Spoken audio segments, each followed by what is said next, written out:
Last 7મા લેક્ચરમાં આપણે ઉદાહરણ 11 પૂરું કર્યું. એટલે 3.1 પછી જેટલી થિયરી ચાલી હતી એને સંગત જેટલા દાખલા હતા એ આપણે પૂરા કર્યા. હવે આપણે થોડી બીજી થિયરી જોઈએ, પછી એને સંગત દાખલા જોઈશું. થિયરી હવે આપણે બે શ્રેણિકોનો ગુણાકાર સમજીશું. બે શ્રેણિકોના ગુણાકારમાં બહુ ખાસ ધ્યાન રાખવાનું છે. બરાબર? કઈ રીતે આપણે ઉદાહરણ દ્વારા સમજીએ છીએ. બે શ્રેણિકનો આપણે ગુણાકાર કરવો છે. પહેલાં એક વ્યાખ્યા અને પછી એનું ઉદાહરણ જોઈએ. શ્રેણિક એ આપણને આપ્યો છે અને બી આપ્યો છે. એના ઘટકો એ, બીના ઘટકો બી કીધા છે. એ એમ ક્રોસ એન પ્રકારનો છે અને બી એન ક્રોસ પી પ્રકારનો છે. જો આ પ્રમાણે હોય તો એટલે શરત થઈ. આ શરત છે. શરત શું થઈ? તો અહીંયા મેઇન કક્ષા ધ્યાનમાં રાખવાની છે. આની કક્ષા એમ ક્રોસ એન અને આની કક્ષા એન ક્રોસ પી. એટલે કે શ્રેણિક એમાં આ હાર સંખ્યા, આ સ્તંભ સંખ્યા, અને શ્રેણિક બીમાં આ હાર સંખ્યા, આ સ્તંભ સંખ્યા. જો આ પ્રકારની પરિસ્થિતિ આવે તો એ અને બીનો ગુણાકાર સી આપણને મળે. એટલે એ બેનો જવાબ થાય કે જે પણ નવો શ્રેણિક થવાનો છે એને સી નામ આપી દીધું, તેના ઘટકો સી કહી દીધા. અને મળતો શ્રેણિક એ એમ ક્રોસ પી પ્રકારનો થશે. બરાબર? હવે જોઈએ મેઇન શું સમજવાનું છે. તો એથી બીનો ગુણાકાર ત્યારે શક્ય બને કે જ્યારે બીના જે સ્તંભની સંખ્યા છે જેટલી પણ હોય એટલી, પણ બીમાં જે સ્તંભની સંખ્યા હોય, એમાં જે સ્તંભની સંખ્યા હોય એ બીમાં હારની સંખ્યા હોવી જોઈએ. તો એથી બી ક્રમનો ગુણાકાર શક્ય બને. એટલે આ જે શ્રેણિક બન્યો છે એ એથી બી પ્રકારનો આવ્યો છે. અને જે જવાબ શ્રેણિક આવશે, જે જવાબ શ્રેણિક મળે છે એ કેટલો થાય છે? તો એમ ક્રોસ પી પ્રકારનો. એટલે અહીંયા જે પહેલા સ્થાને હશે એના હારના ઘટકો એમ, અને બીજા સ્થાને જે છે એના સ્તંભના ઘટકો અહીંયા પ્રકારે આવશે. બરાબર છે? અહીંયા કદાચ બહુ ઓછી ખ્યાલ આવે, આપણે ઉદાહરણમાં જોઈએ છીએ, આપણે સમજીએ છીએ ઉદાહરણ સાથે. ફરી અહીંયા થોડીક બેઝિક વસ્તુ બતાવું કે શ્રેણિક એ અને બીનો ગુણાકાર જો મારે કરવો હોય તો આ એનો પ્રકાર ધારો કે એમ ક્રોસ એન છે. તો જે એનો પ્રકાર છે એમાં જે સ્તંભની સંખ્યા છે એ જ અહીંયા બીમાં હારની સંખ્યા હોવી જોઈએ. પછી એમાં સ્તંભની સંખ્યા ભલે ગમે તે હોય, માનો કે સ્તંભની સંખ્યા પી છે, તો જવાબ શ્રેણિક આપણને મળે. અને એ જવાબ શ્રેણિક મળશે એ કયા પ્રકારનો છે? તો એમ ક્રોસ પી પ્રકારનો આપણને મળશે. આ વ્યાખ્યામાં આપણે જોયું. તો એથી બી જે બે ક્રમમાં ગુણાકાર થવો જોઈએ એના આ બે ઘટકો સરખા થવા જોઈએ. બરાબર? અને પછી જે ઘટકો વધ્યા એમ અને પી એ આપણો જવાબ શ્રેણિક બનશે. બરાબર? એક ઉદાહરણ લઈએ. માનો કે એ હું 3x2 પ્રકારનો એક શ્રેણિક ગણું છું. 3x2 પ્રકારનો એનો ગુણાકાર મારે બી સાથે કરવો છે. તો એમાં સ્તંભની સંખ્યા 2 છે, એટલે બીમાં હારની સંખ્યા કમ્પલસરી 2 હોવી જોઈએ, તો જ ગુણાકાર શક્ય બને, બાકી ન બને. અને અહીંયા સ્તંભની સંખ્યા કેટલી? તો ગમે તે હોય ચાલે, માનો કે એ 2 છે. બરાબર છે? તો આ ગુણાકાર શક્ય છે. હવે આ ગુણાકાર કઈ રીતના થાય છે એ હું તમને સમજાવું છું. એટલે પહેલો ગુણાકાર આપણે સમજીએ છીએ એટલે આલ્ફાબેટમાં જ સમજીએ, જેથી તમને ખ્યાલ આવે કે એક્ઝેક્ટ કયો આલ્ફાબેટ ક્યાં ગયો. જેમ કે શ્રેણિક એ પહેલો છે એટલે અહીંયા પહેલા સ્થાને મારે શ્રેણિક એના ઘટકો લખવાના. હવે શ્રેણિક એ કયા પ્રકારનો કીધો છે? 3 હાર 2 સ્તંભ. 3 હાર અને 2 સ્તંભ. A B C D E F. આ પ્રકારે મેં શ્રેણિક એ કીધો. જો 3 હાર થઈ ગઈ અને 2 સ્તંભ થઈ ગયા. હવે શ્રેણિક બી મૂકવાનો છે. શ્રેણિક બી કયા પ્રકારનો છે? 2x2. એટલે હાર અને સ્તંભની સંખ્યા સરખી લખવાની છે. મેં લખ્યા એક્સ, વાય, એમ અને એન. બધા જ આલ્ફાબેટ મેં ભિન્ન લખ્યા છે એટલા માટે કે તમને ખ્યાલ આવે કયો ક્રમ કયા ગુણાકારમાં ગયો. ક્લિયર? ઓકે. હવે એનો જવાબ શ્રેણિક આપણને અહીંયા મળશે. એ જવાબ શ્રેણિક કેવો મળશે? એમ ક્રોસ પી પ્રકારે. એટલે શરત પ્રમાણે આ બે સરખા હોવા જોઈએ છે. અને પરિસ્થિતિ મુજબ જવાબ જે આપણો આવશે એ કયા પ્રકારનો આવશે? 3x2. જે જવાબ આવશે એમાં 3 હાર આવશે અને 2 સ્તંભ આવવાના છે. બરાબર? એ અહીંયા ક્યાંક ગોઠવાશે. મેં થોડી જગ્યા વધારે મૂકી દીધી. આ જે જવાબ શ્રેણિક છે કયા પ્રકારનું છે? 3x2. ધ્યાન આપજો. જવાબ શ્રેણી કયા પ્રકારનો આવે છે? 3x2. આ બે આંકડા પકડેલા છે, આ 3 અને આ 2. જવાબ ક્ષણિકમાં 3 હાર અને 2 સ્તંભ મને મળશે, બરાબર. એ કઈ રીતે મળશે? ગુણાકારમાં ખાસ ધ્યાન આપજો. ચાલો જુઓ, હવે આપણે જે જવાબ ક્ષણિક લખવો છે એ કયા પ્રકારનો છે? 3x2, એટલે એમાં કુલ 6 ઘટકો થાય. 6 ઘટકો કયા કયા હશે? આ પ્રકારે જો, આ પહેલી હાર, આ બીજી હાર, આ ત્રીજી હાર, બરાબર. હવે એ સ્થાનને આપણે ઓળખીએ. આ કયું સ્થાન થયું? પહેલી હાર પહેલા સ્તંભનું સ્થાન થયું. આ પહેલી હાર પહેલા સ્તંભનું સ્થાન, પછી આ પહેલી હાર બીજા સ્તંભનું સ્થાન, આ બીજી હાર પહેલો સ્તંભ, બીજી હાર બીજો સ્તંભ, ત્રીજી હાર પહેલો સ્તંભ, ત્રીજી હાર બીજો સ્તંભ, બરાબર. હવે આગળ સમજીએ. એટલે આ 6 સ્થાનને અનુરૂપ આપણે જવાબ આવશે. ચાલો, હવે પહેલો જવાબ અહીંયા આવશે. એટલે કયું સ્થાન થયું? પહેલી હાર પહેલો સ્તંભ. આ ક્રમ અનુસાર અહીંયા ગુણાકાર થાય છે. 2 શ્રેણિકોના આ ક્રમમાં જ્યારે ગુણાકાર થાય તો પહેલા સ્થાને રહેલા શ્રેણિકમાંથી ક્રમશઃ હારની પસંદગી થશે. ધ્યાન આપજો, પહેલા સ્થાને જે શ્રેણિક હશે એમાંથી શેની પસંદગી થશે? હાર. અને બીજા સ્થાને જે શ્રેણિક હશે એમાં સ્તંભની પસંદગી થશે, બરાબર. ધીમે ધીમે સમજાશે. ચલો જુઓ, હવે અહીંથી પહેલી હાર પસંદ કરવાની. આ પહેલી હાર અહીંયા દરેક સ્તંભ સાથે, જેટલા સ્તંભ હોય બધા સ્તંભ સાથે વારાફરતી ગુણાશે. ચાલો પહેલાં વાત કરું છું પહેલી હાર. આ પહેલી હાર એ અહીંયા પહેલા સ્તંભ સાથે ગુણાય. અનુરૂપ ઘટકોમાં પહેલી હાર પહેલા સ્તંભ સાથે ગુણાય, એટલે આ એ બી અહીંયા આ પ્રમાણે ગુણાય. એનો ગુણાકાર એક્સ સાથે, બીનો ગુણાકાર એમ સાથે, આ બંને ઘટકોનો સરવાળો. એટલે આ આપણને પહેલો ઘટક મળ્યો. કયો ઘટક મળ્યો? 1 1. પહેલી હાર પહેલો સ્તંભ. હવે બીજો ઘટક આવશે. બીજો ઘટક કયો થયો? પહેલી હાર બીજો સ્તંભ. એટલે આ જે ક્રમ બોલે છે એ જ ક્રમ પ્રમાણે અહીંયા ગુણાકાર થવાનો. પહેલી હાર બીજો સ્તંભ, એટલે પહેલી હાર બીજા સ્તંભ સાથે ગુણાશે, એટલે એનો ગુણાકાર વાય સાથે, બીનો ગુણાકાર એન સાથે, આ બેનો સરવાળો. હવે આ પહેલી હાર અહીંયા ત્રીજા સ્તંભ સાથે ગુણાય, પણ ત્રીજો સ્તંભ તો છે નહીં. સમજાયું? ઓકે, એટલે પહેલી હારનો વારો પૂરો થઈ ગયો. હવે બીજી હાર. હવે અહીંથી બીજી હાર પસંદ કરીશું. એ આ જ ક્રમ પ્રમાણે પહેલા સ્તંભ સાથે ગુણાશે, પછી બીજા સ્તંભ સાથે ગુણાશે, જેટલા સ્તંભ હોય એ પ્રમાણે ગુણાય. તો બીજી હાર પહેલા સ્તંભ સાથે ગુણાય.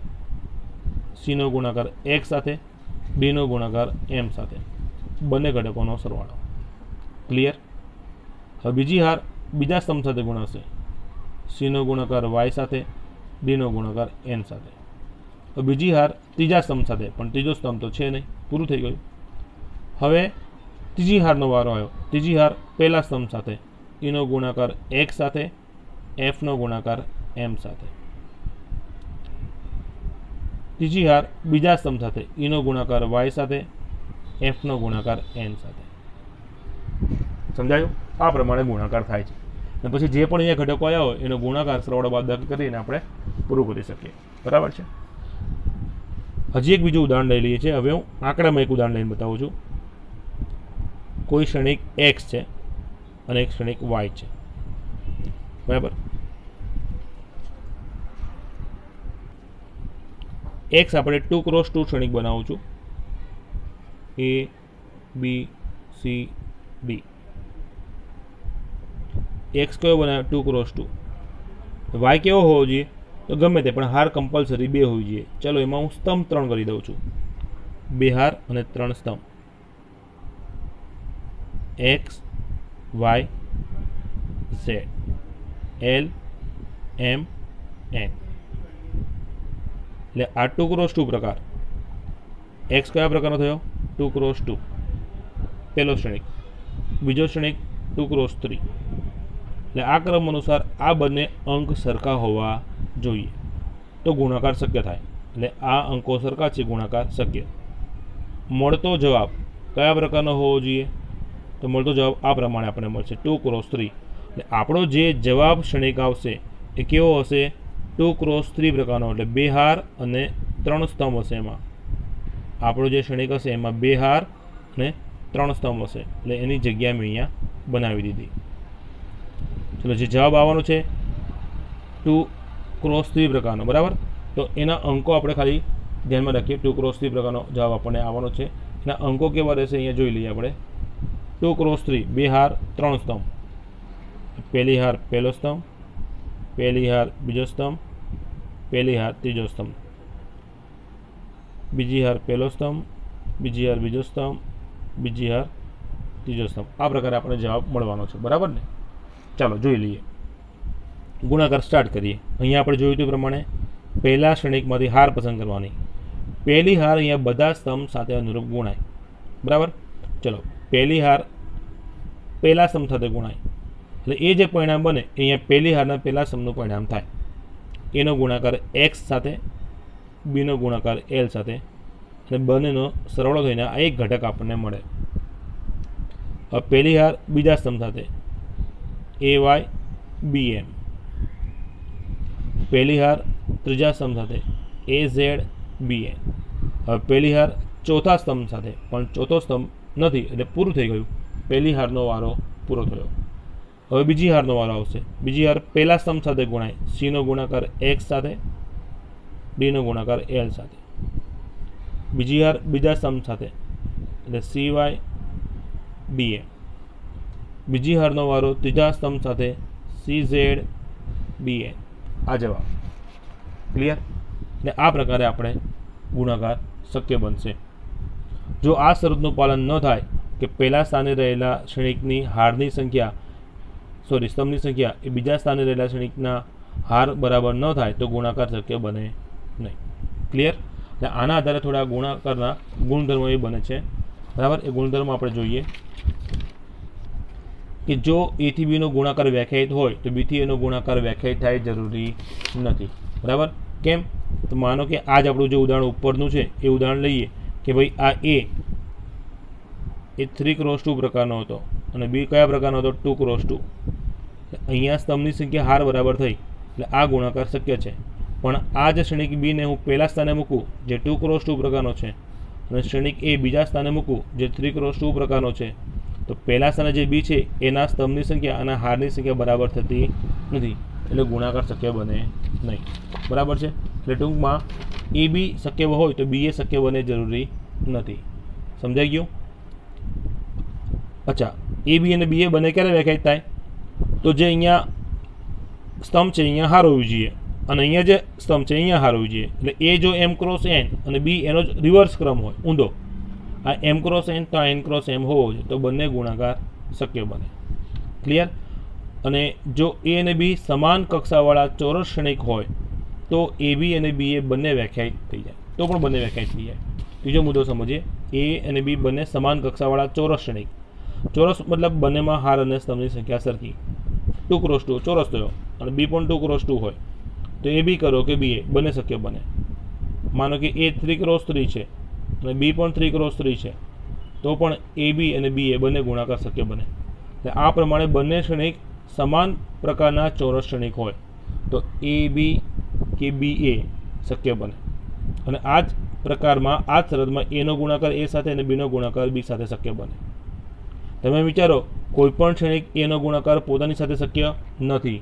કોઈપણ શ્રેણિકનો પોતાની સાથેનો ગુણાકાર પોતાની સાથે ત્યારે જ થાય જો એ પોતે શ્રેણિક ચોરસ પ્રકારનો હોય તો જ શક્ય બને છે, બાકી બનશે નહીં. બરાબર છે? કેમ ન બને? તો સિમ્પલ ઉદાહરણ છે. માનો કે એ ચોરસ નથી, માનો કે 2x3 છે તો એનો ગુણાકાર મારે એ સાથે કરવો છે તો આ એ પણ શું લખાય? 2x3 લખાય. તો અહીંયા જે સ્તંભની સંખ્યા છે એ હાર સંખ્યા બરાબર થાય નહીં. એટલે કોઈ પણ શ્રેણિકનો પોતાની સાથે ગુણાકાર કરવો હોય તો એ શ્રેણિક ચોરસ પ્રકારનો હોય તો જ શક્ય બને, બાકી બને નહીં. ક્લિયર? ચાલો, હવે શ્રેણિકોના ગુણાકારમાં ક્રમના નિયમનું પાલન થતું નથી. એટલે કે એ થી બીનો ગુણાકાર એ બીથી એના ગુણાકાર બરાબર થાય નહીં. ન જ થાય એ વાત નથી. બાય ચાન્સ ક્યારેક પોસિબલ થઈ જાય પણ થાય એવું કહી શકાય નહીં. થાય એવું ક્યારે કહેવાય? જ્યારે હંમેશા થતું હોય તો. હંમેશા થવાનું નથી. બરાબર? બાય ચાન્સ જ કોઈક જ કિસ્સામાં થશે, બાકી થશે નહીં. એટલે ટૂંકમાં શ્રેણિકમાં ગુણાકારમાં ક્રમના ગુણધર્મોનું પાલન થતું નથી. સમજાઈ ગયું? પછીનો મુદ્દો, સમાન કક્ષાના વિકર્ણ શ્રેણિકના ગુણાકાર માટે એ બી તથા બી એ માટે એ બી બરાબર બી એ થાય છે. જો ક્યારે? સમાન કક્ષાના વિકર્ણ શ્રેણિકના ગુણાકારમાં. બરાબર? હવે આ સમજીએ આપણે ઉદાહરણવાળા. સમાન કક્ષાના વિકર્ણ શ્રેણિક. વિકર્ણ શ્રેણિકની વાત યાદ કરી દઈએ તો વિકર્ણ શ્રેણિક મતલબ પહેલી શરત તો મેં છે એ ચોરસ પ્રકારનો શ્રેણિક હોવો જોઈએ. માનો કે 3005 આ એક વિકર્ણ શ્રેણિક છે 2x2. બરાબર. અગ્ર વિકર્ણના ઘટકો હાજર હોવા જોઈએ, બાકીના બધા 0 હોવા જોઈએ. આનો એક ગુણાકાર બીજા કોઈ એક શ્રેણિક 16 સાથે કરું છું. બરાબર. તો આ ગુણાકાર આપણે કરીએ. ચલો પહેલી હાર પહેલા સ્તંભ સાથે ગુણાય એટલે 3 × 3 વત્તા 0 × 0 0. હવે પહેલી હારનો ગુણાકાર બીજા સ્તંભ સાથે 3 × 0 0 × 6 0. ક્લિયર. હવે પહેલી હારનો ગુણાકાર ત્રીજા સ્તંભ સાથે, પણ ત્રીજો સ્તંભ તો છે નહીં એટલે આ પૂરું થયું. હવે બીજી હારનો વારો. બીજી હાર પહેલા સ્તંભ સાથે ગુણાશે 0 × 1 0 5 × 0 0. બીજી હાર પહેલા સ્તંભ સાથે આવી ગયું. હવે બીજી હાર બીજા સ્તંભ સાથે 0 × 0 0 5 × 6 30. એટલે આ જવાબ આપણને શું મળ્યું? 3 0 0 અને 30. આ એ થી બી નો ગુણાકાર થયો. હવે અહીંયા હું ક્રમ બદલું છું. જો બીજા સ્થાને જે શ્રેણિક છે ને મેં પહેલા સ્થાને મૂક્યો છે, જે પહેલા સ્થાને છે મેં એને બીજા સ્થાને મૂક્યો. પહેલી હાર પહેલા સ્તંભ સાથે 1 × 3 3 0 × 0. સમજાય છે ને? ક્રમ કઈ રીતે લેવાનો? આ પહેલો સ્તંભ હોય એ આ પ્રમાણે અહીંયા ગુણાય. આ પહેલા સ્તંભના બે ઘટક અહીંયા ઊભા ગુણાય, અહીંયા ઊભા ગુણાય. બરાબર. હવે 1 નો ગુણાકાર 0 સાથે, 0 નો ગુણાકાર 5 સાથે. પૂરું. હવે પહેલી હારનો વારો પૂરો થયો. બીજી હાર ગુણાશે. બીજી હાર ક્યાં ગુણાશે? પહેલા સ્તંભ સાથે, પછી બીજા સ્તંભ સાથે. તો કોઈ પણ હાર સ્તંભ સાથે ગુણાય એટલે અનુરૂપ ઘટકોનો ગુણાકાર. પહેલો ઘટક પહેલા સાથે 0 ગુણાકાર 3 0, પછી 6 નો ગુણાકાર 0 સાથે 0 થઈ ગયું. આ રીતે. હવે બીજો સ્તંભ બીજી હાર બીજા સ્તંભ સાથે 0 × 0 6 × 5 30. એટલે ફાઇનલ જવાબ કેટલો આવ્યો? આ 3 આ 0 આ 0 અને આ 30. બંને જવાબ કેવા આવી ગયા? સરખા. સમજાઈ ગયું? શું થયું? વિકર્ણ શ્રેણિક છે. બે વિકર્ણ શ્રેણિક હોય, સમાન કક્ષાવાળા છે.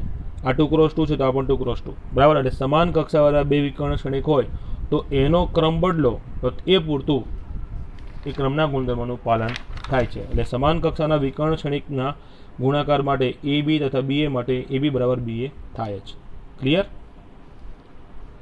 અને પછી આ નિયમો છે એ નિયમો પણ આપણે એકવાર અહીંયા જોઈ લઈએ, જે આ દાખલા પ્રેક્ટિકલી આ નિયમો દાખલામાં પ્રેક્ટિકલી આપણે જોવામાં આવશે જ. બરાબર. પહેલું છે ગુણાકારના ગુણધર્મોમાં શ્રેણિકના પહેલો જૂથનો નિયમ.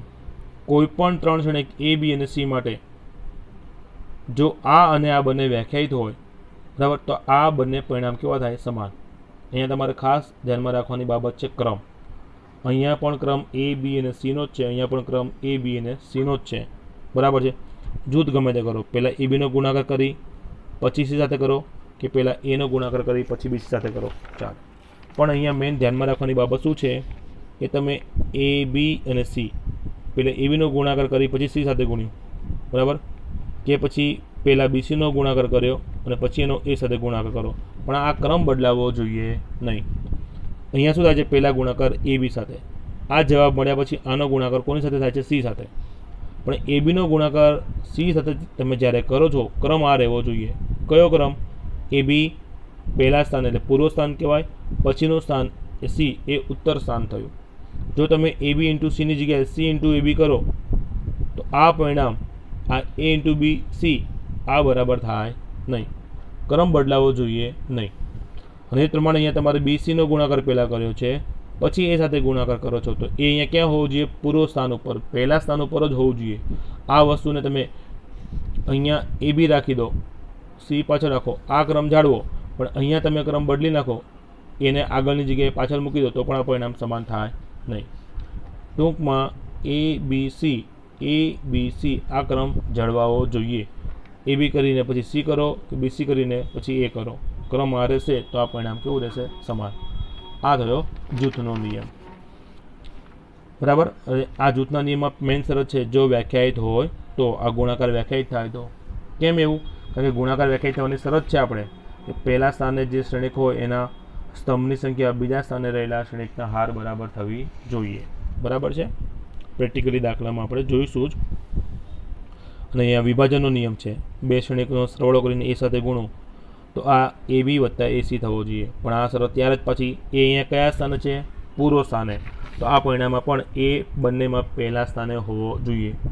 જો ભૂલથી એ બીજા સ્થાને મૂકો તો પરિણામ સમાન થશે નહીં.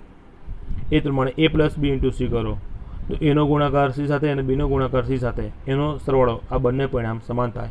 પણ મેઇન વસ્તુ ખાસ કે C અહીંયા પછીના એટલે કે ઉત્તર સ્થાને છે તો અહીંયા પણ બંનેમાં C ઉત્તર સ્થાને છે જ. બરાબર છે. આ ધ્યાન રાખજો. અને ગુણાકારના એકમ ઘટકનું અસ્તિત્વ તો પ્રત્યેક ચોરસ ક્ષણિક એને સંગત તે જ કક્ષાનો એકમ ક્ષણિક I અસ્તિત્વ ધરાવે છે કે જેથી એ સાથે આઈનો ગુણાકાર કોઈ પણ ક્રમમાં કરો I × A કે પછી A × I જવાબ ક્ષણિક એ જ મળે. આપણે ઉદાહરણથી સમજીએ. A × I એ અને I નો પ્રકાર કેવો હોવો જોઈએ સરખો. માનો કે A ABCD છે. I આપણો એકમ ક્ષણિક 1001 એકમ ક્ષણિક I ખ્યાલ છે ને. આ 2 × 2 છે એટલે I પણ 2 × 2 લીધો. હવે આનો ગુણાકાર હું અહીંયા કરું પહેલી હાર પહેલા સ્તંભ સાથે A × 1 B × 0 પહેલી હાર બીજા સ્તંભ સાથે A નો ગુણાકાર 0 B નો ગુણાકાર 1 સાથે. હવે બીજી હાર પહેલા સ્તંભ સાથે C × 1 D × 0 C નો ગુણાકાર 0 સાથે D નો ગુણાકાર 1 સાથે. આ પરિણામ શું મળી ગયું? A C B અને D. કયો ક્ષણિક આવ્યો? એ આવી ગયો. ચાલો ક્રમ બદલી દઈએ. I પહેલા લખે છે. I એટલે એકમ ક્ષણિક. એકમ ક્ષણિક એટલે અગ્ર વિકર્ણના ઘટકો જે હોય બાકીના બધા જ ઘટકો 0 હોય. આ I2 નું ઉદાહરણ છે. માનો કે I3 હોય તો 3 હાર 3 સ્તંભ અગ્ર વિકર્ણના ઘટકો જ 1 હોય. આ જ ઘટકો 1 આવે બાકીના બધા 0 હોય. સમજાય છે ને. ચાલો હવે આપણે મૂળ પરિણામ ઉપર આવી જઈએ. A જે ABCD છે અહીંયા. ચલો પહેલી હાર પહેલા સ્તંભ સાથે 1 નો ગુણાકાર A સાથે 0 નો ગુણાકાર C સાથે. આનો ગુણાકાર અહીંયા B × 1 B 0 × D 0. ક્લિયર. હવે બીજી હાર પહેલા સ્તંભ સાથે 0 નો ગુણાકાર A સાથે 1 નો ગુણાકાર C સાથે 0 નો ગુણાકાર B સાથે 0 અને 1 નો ગુણાકાર D સાથે. આ A આ B આ C અને આ D. અહીંયા પણ તમે જોઈ શકો છો A આવે પરિણામ અને અહીંયા પણ તમે જોઈ શકો છો. એટલે કોઈ પણ ક્ષણિક A નો ગુણાકાર I સાથે કોઈ પણ ક્રમમાં કરો તો જવાબ આપણને મૂળ ક્ષણિક જે હોય એ આવી જાય. મેન શરત કે A ની જે કક્ષા હોય એ જ કક્ષા I ની હોવી જોઈએ.